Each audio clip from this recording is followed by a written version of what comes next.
코로나19 신규 확진자가 최근 10명 안팎에 머물고 있습니다. 상황이 다소 나아지면서 정부는 일부 감염병 전담 병원을 일반 병상으로 전환하기로 했습니다. 방역 당국은 영원히 국경을 봉쇄하지 않는 한 언제든 세계적으로 유행이 가능하다며 계속해서 2차 대유행의 위험성을 경고하고 있습니다. 이 내용 전 질병관리본부장이셨던 정기석 한림대 성심병원 호흡기내과 교수 그리고 유재복 해설위원과 함께 짚어보겠습니다. 두 분 안녕하십니까? 자, 먼저 유재복 위원, 어제까지 집계된 코로나19 상황부터 살펴보죠. 네, 어제는 8명이 추가가 됐습니다. 이 가운데 이제 해외에서 들어온 환자가 4, 그다음에 국내 발생이 4 이렇게 되고요. 전체적으로 엿새째 10명 안팎으로 상당히 안정적인 모습을 보이고 있고요. 네. 해외 유입이나 국내 발생도 어디 한 곳에서 뭐 클러스터를 조성한다거나 뭐 집단 감염의 형태를 띠지 않고 산발적으로 일어나고 있고요. 지역별로는 어제 이제 서울에서 발생이 없었다는 게 좀 특이한 그런 상황입니다. 예. 네. 근데 어제 그 해외 유입 가운데 이 중국과 일본에서 온 확진자가 있다면서요? 네, 그렇습니다. 그 특별한 의미가 있는 것은 아니고요. 네. 지금 워낙에 들어오는 사람들이 적습니다. 그래서 어제 재미있는 통계 중에 하나가 관광객 그 숫자를 좀 조사를 해봤는데 네. 지난달에 3월이죠. 외국에서 들어온 관광객이 95%가 감소했습니다. 5% 정도만 들어왔다는 것이죠, 네. 지난해. 그리고 우리가 나간 관광객은 94%가 줄었습니다. 그러니까 예. 사실상 관광객은 거의 없다라고 보면 되거든요. 예. 그리고 하루에 지금 들어오는 전체 외국인 숫자도 한 2,000명 안팎 정도로 이제 확 줄었습니다. 예. 그래서 예. 외국에서 들어오는 그 환자의 수도 상당히 줄어드는 그런 모습을 보이고 있습니다. 네. 그러니까 2,000명 안팎으로, 그러니까 한동안은 7,000명까지 오지 않았습니까? 그러니까 코로나19가 터진 이후에도. 그런데 이제 그렇습니다. 이것도 반 이상으로 줄었네요. 그러니까 이달부터 사실상 외국인 그 90여 개 나라의 그 입국 금지 조치가 내려지고 나서부터 더 줄었죠. 네. 그리고 예. 그 단기 입국자들은 그 자가격리 의무 조항이 들어가면서 사실 관광객이 들어와서 자가격리를 당한 다음에 격리 당한 다음에 다시 관광을 한다는 게 잘 맞지 않기 때문에 예, 예. 사실상 외국인의 숫자는 완전히 줄어들었다 이렇게 볼 수 있습니다. 일본발 그리고 또 중국발 입국자의 이제 그 감염 사례가 나왔는데 이 나라들도 지금 일본 같은 경우도 그렇고 중국도 다시 재감염이 지금 나타나고 있거든요. 좀 네. 조심해야 될 부분이 아닌가 싶어요. 두 나라 역시 이제 입국할 수는 없는 나라들이고요. 실제로 지금 그 뭐 사업 관계라든가 이게 특별한 사유가 있을 때 제한적으로 이제 사증이 발급되고 있습니다. 네네. 그래서 그 숫자가 상당히 적기 때문에 그리고 어제 이제 중국과 일본에서 들어온 환자가 꽤 오랜만에 들어온 그러니까요. 확진자거든요. 예. 그래서 네. 큰 의미를 부여할 필요는 없다고 저는 봅니다. 그렇군요. 네. 최근에는 사실 뭐 미국이라든지 유럽에서 들어오는 그 확진자들이 상당히 많았었는데 네. 이게 일본이나 중국이 오랜만에 이제 환자가 나왔다고 해도 뭐 그다지 그렇게 의미를 둘 필요는 없다는 그렇습니다. 거군요. 저는 그렇게 보고 있습니다. 네. 예, 알겠습니다. 지난주에는 총선이 있었죠. 4월 15일. 또 그리고 12일은 부활절이었는데요. 이제 그 주간이 일주일 정도 또 열흘 정도 지나고 난 다음인데 아직까지 10명 안팎의 확진자가 나오고 있거든요. 관리는 잘 되고 있다. 그러니까 총선이나 부활절에 좀 걱정이 있었었는데 아직까지는 뭐 이런 것 때문에 확진자가 늘 것 같다라고는 생각이 좀 안 되는 편인가요? 어떻습니까?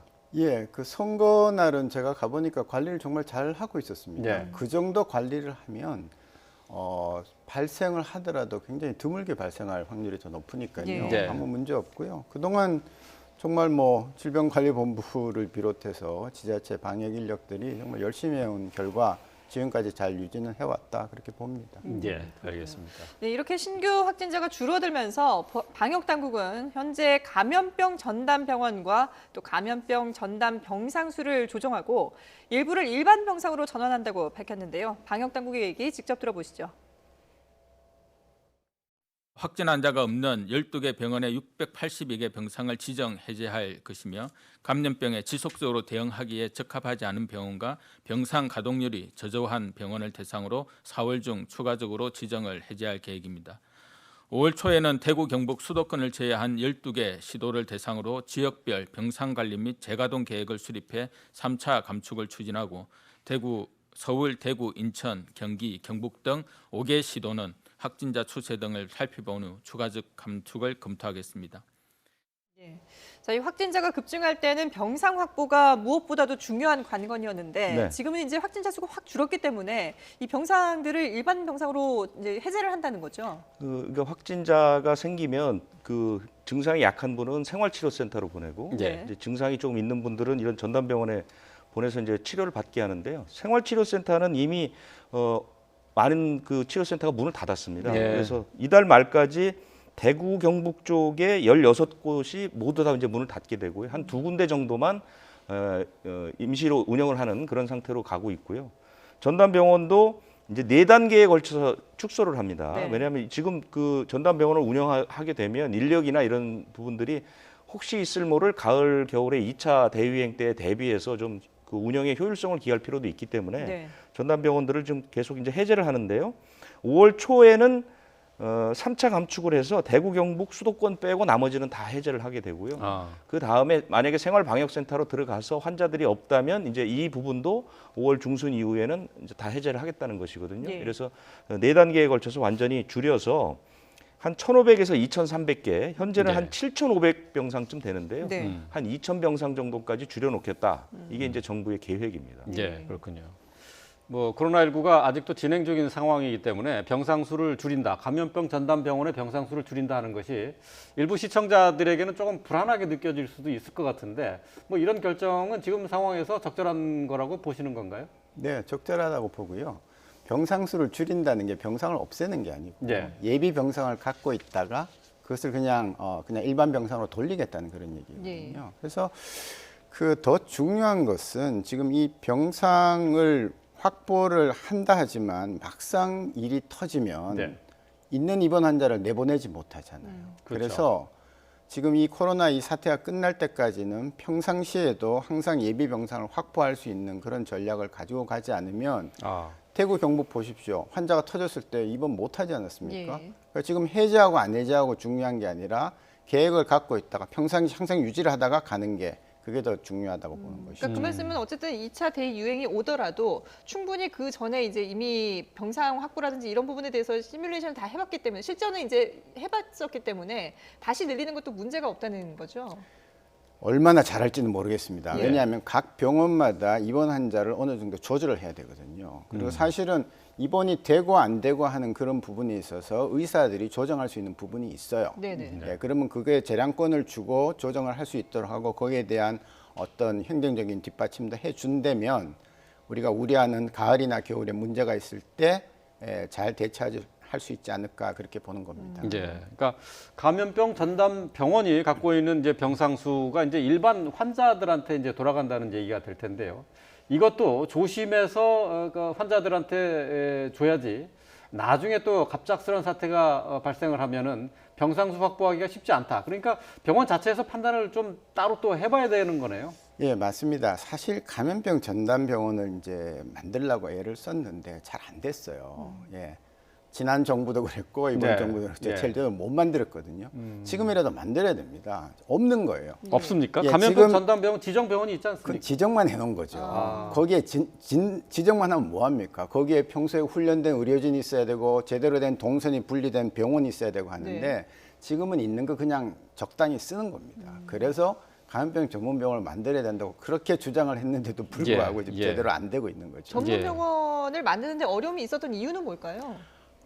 여러 쪽에서 어려움이 있었습니다. 첫째는 예산 문제도 있었고요. 네. 예. 두 번째는 제도를 잘 못 만들다 보니까 병원에서 호응이 늦었어요. 예. 그래서 우리는 다 정밀하게 준비된 그 계획을 다 갖고 있었는데 그 전에 질병관리본부에서 결국 이게 성사가 안 됐습니다.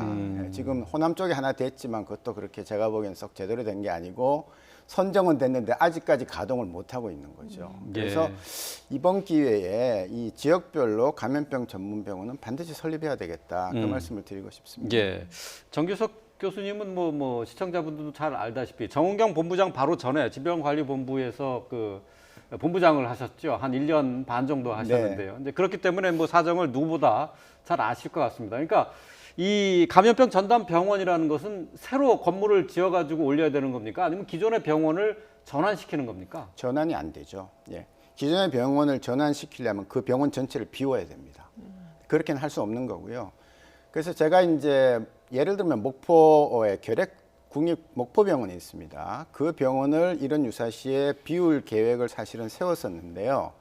이제 그런 식으로 하거나 안 그러면 감염병 전문병원은 완전히 별도의 건물이 있어야 되는데 그것만 갖고는 안 되니까 사실은 대형 병원에서 부설로 운영을 하면서 평상시에는 일반 병실로 쓰다가 네. 유사시에는 전체 병원을 그 건물 전체를 동선이 분리된 감염병 전문 병원으로 운영을 해야 된다는 것이 이제 저희들의 생각이었죠. 아, 예. 그렇군요. 예. 그러면은 지금 이제 뭐 감염병 전문 병원을 확충하는 것도 이제 시급한 그런 문제인데 일단 뭐 계속해서 나오는 얘기들이 올 가을 또는 겨울에 2차 대유행 얘기들이 계속 나오고 있거든요. 그러면 이때 과연 우리가 뭘 준비를 해야 될 것이냐. 물론 뭐 감염병 전문 병원을 확충한다면 좋겠지만 시기상으로 좀 어려움이 있다면 어떤 부분들을 좀 보완을 해야 될까요? 예, 다행히 우리는 대구 경북에서 큰 유행을 겪었기 때문에 경험을 다 갖고 있어요. 네. 그래서 지금 제가 생각할 땐 제일 중요한 것은 방역 인력의 수급입니다.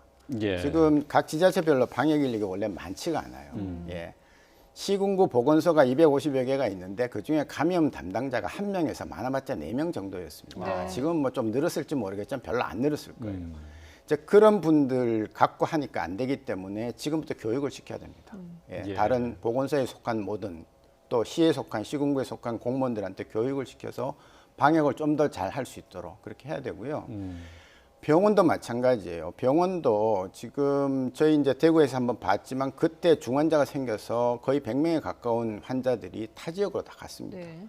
만일 대유행이 더 크게 온다면 장비도 부족하고 인력도 교육이 돼야 되는 거예요. 예.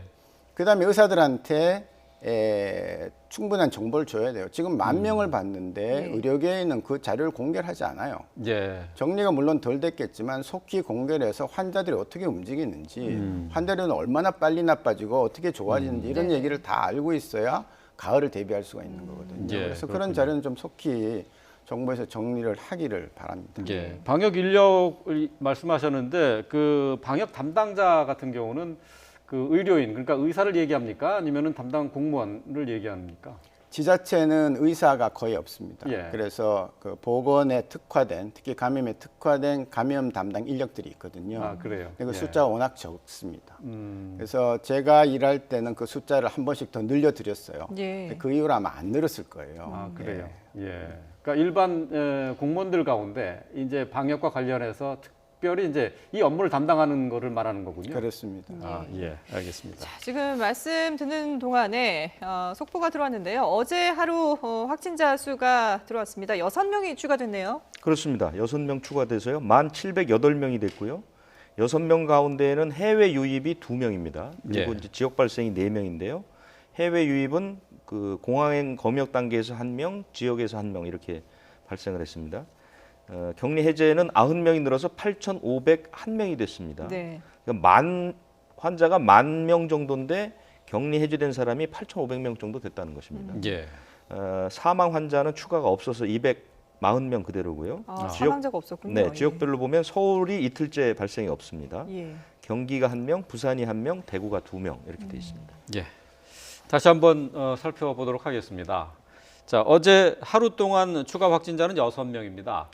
이로써 국내 확진자는 1,708명으로 누적 집계가 됐습니다. 예.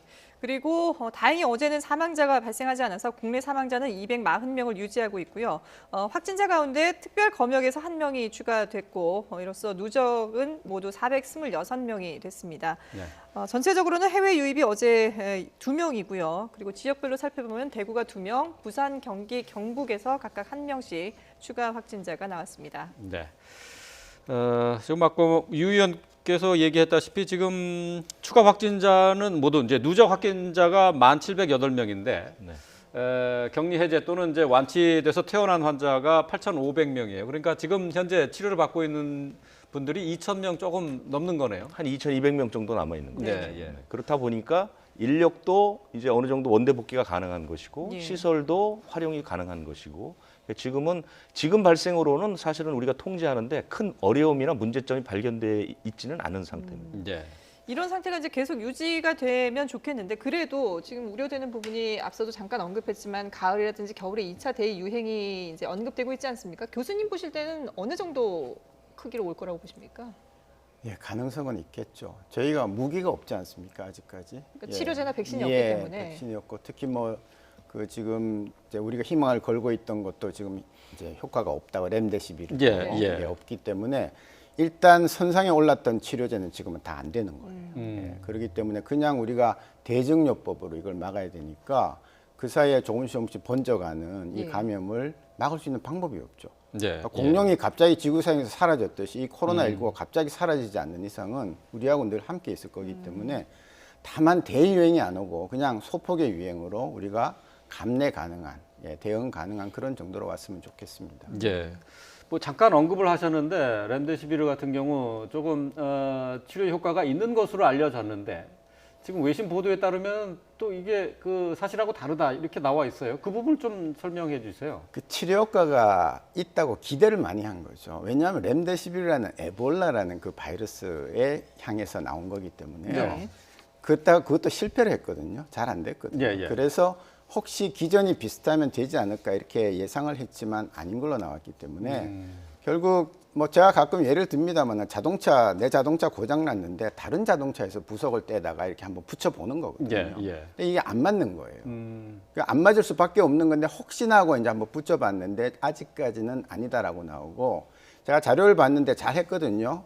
한 150명하고 한 70명 둘이 해가지고 이제 쭉 가면서 효과가 있나 없나를 봤는데 효과가 없어요. 그래요. 그러면 효과 없는 겁니다, 사실. 아니 근데 그 보도 나온 거로 보면은 지금 이제 뭐 실험 결과 나온 보도 이전에 이제 보도 얘기입니다. 근데 환자들에게 이 그 렘데시비르를 적용을 해봤더니 60% 넘게 환자가 완치가 됐다 이렇게 효과를 봤다, 효과가 있었다 이렇게 보도가 되지 않았습니까? 그게 이 병은 저절로 좋아지는 병이거든요. 돌아가시지 않으면 이 병은 저절로 좋아지는 거예요. 근데 거기다가 렘데시비르가 아니라 뭐 인삼을 넣어도 좋아질 사람 좋아지는 거죠. 예. 아. 근데 이번에 나온 것은 치료를 하는 그룹과 치료를 안 하는 그룹을 2대1로 나눈 다음에 똑같이 본 겁니다. 그랬더니 치료를 하나 안 하나 그 차이가 없었고 치료를 한 그룹에서 부작용이 더 많았다는 그런 자료가 지금 아 나왔거든요. 그래요. 예. 그래서 이 자료는 나중에 뭐 1000명, 2000명을 대상으로 하면 조금 달라질지 모르겠지만 저의 경험으로는 이 정도로 안 되면은 사실은 나중에 효과가 있다 나오더라도 매우 제한적으로밖에 쓸 수 없는 그런 약이 되는 것이죠. 그러니까 모든 사람에게 이 약을 넣는다고 해서 모든 환자에게 효과를 볼 수 있는 건 아닌 거군요. 네. 예.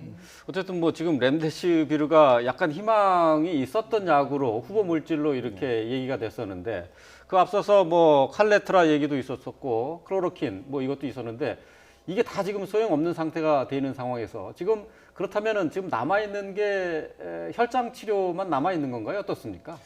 그렇습니다. 예, 혈장 치료는 가능성이 있다고 보고요.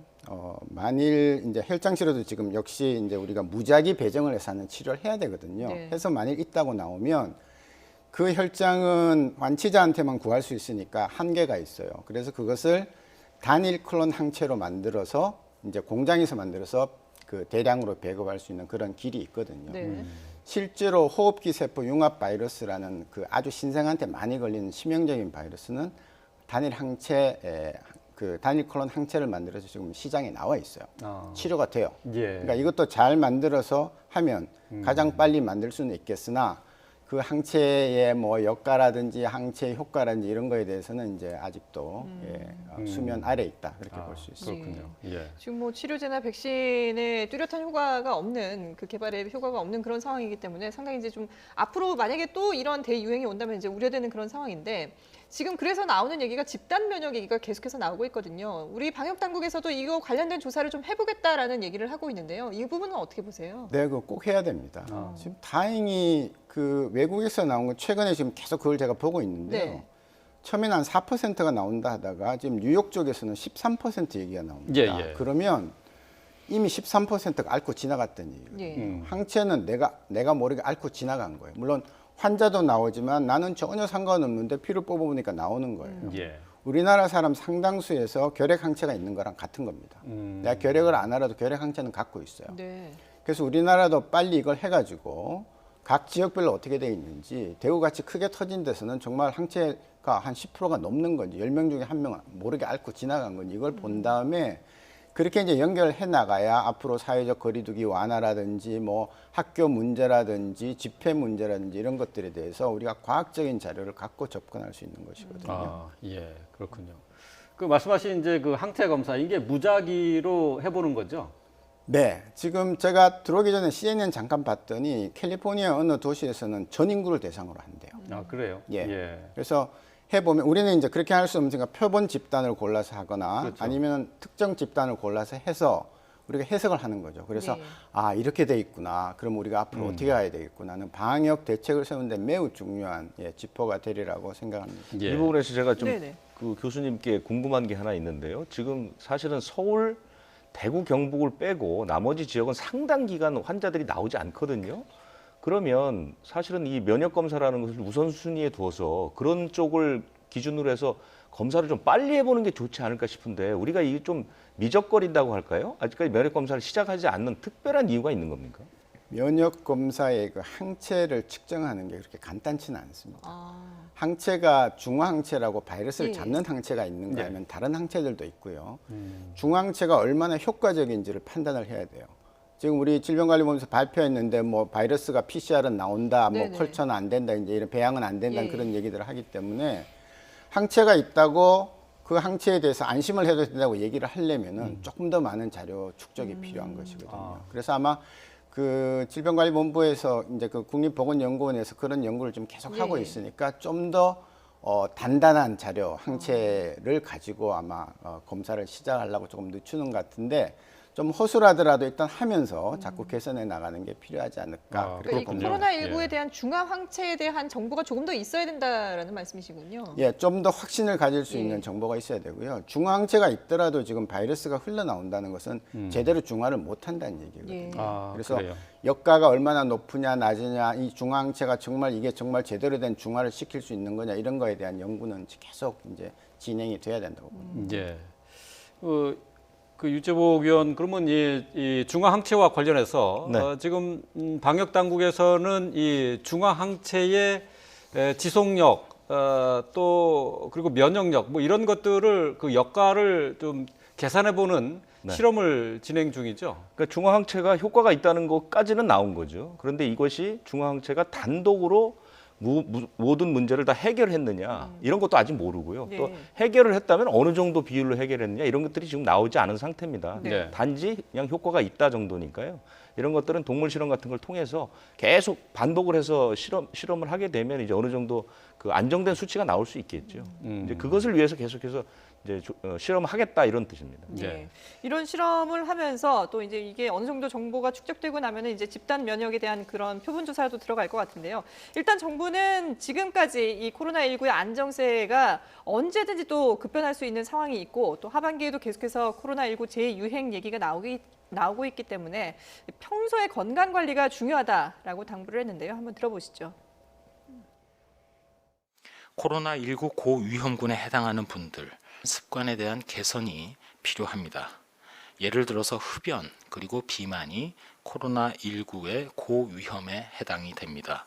따라서 금연하시고 적정하게 체중을 관리하시는 등 건강 생활에 신경 쓰고 소아의 경우에는 필수 예방 접종을 적기에 접종을 받고 기침 예절이 습관이 되도록 본인들 그리고 부모님들께서 잘 교육해 주시고 성인들도 건강검진을 제때 그리고 꼭 받으시기 바랍니다. 그러니까 방역 당국은 방역 당국대로 좀 더 이제 뭐 치료제라든지 백신도 그렇고 개발을 위해서 뭐 여러 가지 신경을 쓰겠지만 개인적으로도 개인 위생을 비롯해서 이제 신경을 써야 될 부분이 있다라는 부분을 이제 강조를 한 것 같은데요. 거기에 비만과 흡연이 들어갔어요. 네. 비만은 이렇습니다. 이제 비만은 하게 되면 대사증후군이라는 게 생기거든요. 네. 그러면 동맥경화, 당뇨병 이렇게 이어지기 때문에 고혈압까지 비만하고 그런 병의 관계가 아주 밀접하기 때문에 사실 비만하신 분들은 이 기회에 조금 빼주시라 그런 취지고요. 네. 예. 흡연은 뭐 흡연하시게 되면 온갖 병이 다 걸리고 또 그 방어 능력이 많이 떨어지기 때문에 이 기회에 담배도 끊고 비만도 줄이시면 우리나라 정말 건강한 나라 될 것 같습니다. 예, 예. 또 뭐 건강 관리도 강조를 했습니다만은 건강 관리와 함께 예방 접종도 얘기를 했거든요. 지금 예방 접종은 어떤 면에서 효과가 있을까요? 독감 예방 접종 말씀하시는 뭐 그 독감 예방 접종도 있는 것 같고요. 네. 또 폐렴 구균 예방 조사인가요? 뭐 이제 예, 그런 있습니다. 그런 게 있고요. 예. 또 뭐 좀 학생들 같은 경우도 예방 주사를 빼놓지 말고 맞아야 된다 뭐 그런 얘기를 하는 것 같더라고요. 예, 호흡기 감염에 관련된 거는 일단 다 맞으셔야 돼요. 왜냐하면 우리가 열이 났을 때에 그 병들을 배제를 할 수가 있는 겁니다. 독감 예방주사 잘 맞고 폐렴 구균 예방주사 잘 맞았을 때는 물론 100% 예방되는 건 없습니다. 네. 네. 그러나 그러면서 열이 나고 호흡기 증상이 나오면은 이분은 이 인플루엔자나 폐렴 구균은 아니야. 그러면 혹시 코로나19일까? 또 다른 거일까? 이제 이런 생각을 먼저 하게 되기 때문에 우리가 예. 판단하는 시간을 좀 줄여줄 수가 있는 거죠. 그렇군요. 예. 자, 그리고 지금 저희가 뭐 앞서서 취재기자 연결해서 알아봤습니다만은 지금 이 시각 전국의 고등학생들이 온라인으로 모의고사를 보고 있지 않습니까? 네네 그렇습니다. 예. 모의고사라는 게 한마디로 이제 수학 능력 시험과 똑같은 시간에 똑같은 과목들을 보는 것이거든요.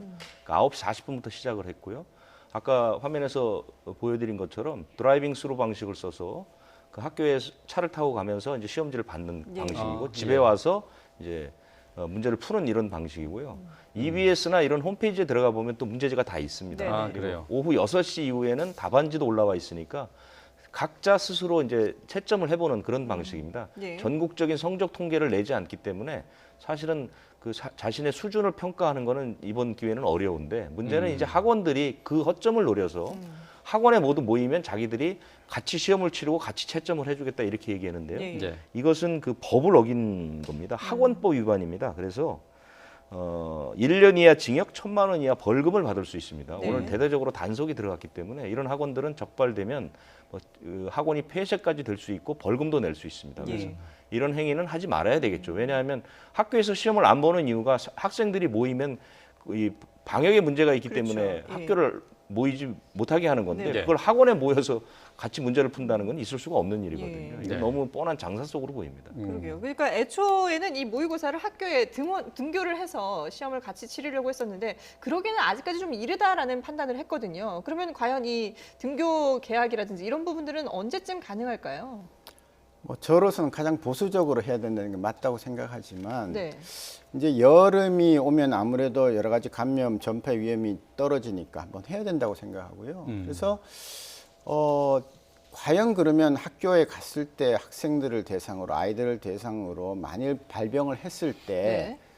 전 학교가 문을 안 닫고 일부 폐쇄하고 또 학교를 계속 유지하려면은 특히 동선 분리라든지 또 2m 제대로 지키느냐는지 또 화장실 같은 거 이용할 때 정말 이렇게 우르르 들어가서 하지 않게 하고 정말 네. 이렇게 딱 정해준다든지 하는 그런 것들을 좀 제대로 정하면 그렇고요. 지금 온라인이 뭐 이제 좀 삐걱거리다가 돌아가니까 온라인을 닫지 말고 학교 체류 시간을 최소한도로 해주는 거예요. 대부분 온라인 수업을 하고 예. 아. 꼭 대면 수업을 해야 되는 정도만 만나서 하고 네. 이렇게 하면 예. 덜 모이고 시간을 줄이면 줄일수록 감염의 위험은 줄어드는 거거든요. 예. 그런 제안을 한번 해보고 싶습니다. 그러니까 아예 전반적인 개학이 아니라 조금씩 시간을 늘려가는 그런 등교도 생각해 볼 수 있다 그런 얘기네요. 네. 예. 근데 좀 뭐 보수적으로 생각을 해야 된다고 말씀하셨습니다만은 근데 그 보수적이라는 것이 어떤 기준으로 우리가 이거 봐야 되느냐 이 부분에서는 뭐 서로 얘기가 좀 달라질 수 있을 것 같아요. 예, 결국은 뭐 저 같은 사람이 바이러스 입장에서는 자꾸 봐야 되기 때문에 그래서 이제 항체 검사를 좀 더 적극적으로 해서 네. 과연 우리 학생들은 얼마나 항체를 갖고 있겠는가, 또 선생님들은 얼마나 갖고 있겠는가 이런 것들을 좀 따져보고 그런 객관적인 데이터를 자꾸 이제 가지면서 저희는 좀 그 계약에 대해서 한번 접근을 해야 된다고 보고요. 네. 가을 되면 지금보다 오히려 상황은 나빠진다고 보거든요. 그래서 지금까지 좋을 때에 좀 특수학교라든지 네. 이런 데를 한번 하면서 그분들이 시험 대상이 아니라 그렇게 하면서 우리가 앞으로 어떻게 할 것인가 이러다가 1년 내내 학교 문 못 열 수도 있습니다. 예, 예. 가을에 터지면 누가 열겠습니까? 그러니까 뭔가 시도는 해봐야 되겠다는 네네. 그런 생각을 가지고 그렇군요. 있습니다. 그 항체 검사 말씀을 하셨는데 이제 항체 검사라는 게 일반 국민들을 상대로 해서 무작위로하는 표본 검사를 통해서 어느 정도 항체가 형성되어 있는지 또는 뭐 코로나19가 얼마나 퍼져 있느냐 이걸 먼저 판단해 봐야 된다는 그런 얘기죠. 네, 더 좋은 거는 단가가 많이 싸지면 바이러스 검사하고 항체 검사를 동시에 하는 거죠. 그러면은 우리가 모르는 감염, 지금 무증상 감염이 굉장히 많거든요. 예. 예, 무작위로 추출하면 40%가 있다니까. 그래서 그거 두 개를 동시에 하면서 한번 가보는 것도 좋은 방법이겠다 싶습니다. 예, 알겠습니다. 예. 네, 지금까지 정기석 한림대 성심병원 호흡기내과 교수 그리고 유재복 해설위원과 함께했습니다. 두 분 말씀 잘 들었습니다.